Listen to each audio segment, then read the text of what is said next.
Mister Mukesh ఎవరు please ఒకసారి బయటికి రండి.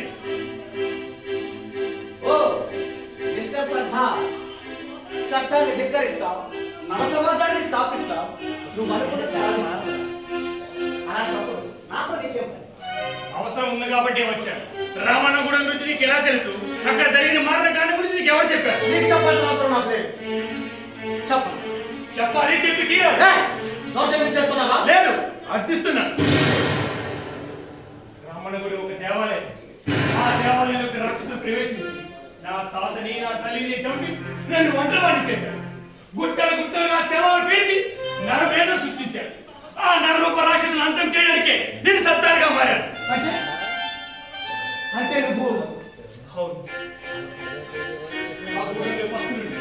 దరిద్రాన్ని అనుభవిస్తూ భారతదేశ పౌరుల అమర్చే కోసం ప్రాణాలు అర్పించిన రామయ్య మరణానికి గౌరమ్మ కొడుకు. నిజంగా సభ నేను ఇలా చూస్తుంటే నాకు చాలా ఆనందంగా ఉంది. ఈ సమాజంపై నువ్వు ఎందుకు పోరాటం చేస్తున్నావు? సమ సమాజ స్థాపనకు స్వస్తి చెప్పి నవ సమాజాన్ని స్థాపించాలనే నీ ఆశయం ఎంత? నేను రాక్షస రాజ్యాన్ని అంతం చేసి రామరాజ్యాన్ని స్థాపించాలనే నీ గుండె సమాజ శ్రేయస్సును కోరి రక్షణ వలయాన్ని స్థాపించాలనే నీ ఆశయం ఎంత?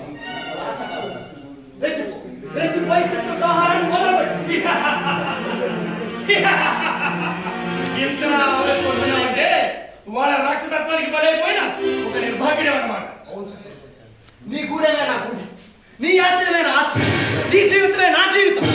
అంటే రామన్న గూడెం సస్యశ్యామలంగా ఉండాలని ఎన్నో కలలు కని ఆ రోజు గూడెంలో జరిగిన రక్తపాతాన్ని సహించలేక శత్రువులు వేటాడడానికి వెళ్ళి ఆ శత్రువుల చేతిలో పడైపోయాడు ప్రదీప్ స్వప్న కొడుకు. సర్దార్ ఎందుకని అవుతావు? నాకు ఈరోజు చాలా ఆనందంగా ఉంది మిస్టర్ ముఖేష్. ఒంటరి పోరాటం చేసిన నాకు జంటగా నీ తోడు దొరికిందని.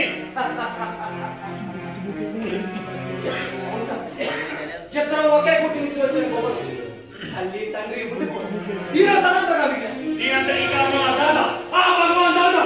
వాడు బయట ప్రపంచంలో అడుగుపెట్టిన వెంటనే వాడిని నరికి పారేస్తాను. ఒక దేశ పౌరుడిగా అన్యాయాన్ని అంతమొందించడం నీ బాధ్యత, ఒక ప్రభుత్వ ఉద్యోగ అన్యాయాన్ని అంతమొందించడం నా బాధ్యత. ఇద్దరం కలిసి ఆ నరరూప రాక్షసుని అంతం చేయాలి. అంతం చేయాలి. Lights off.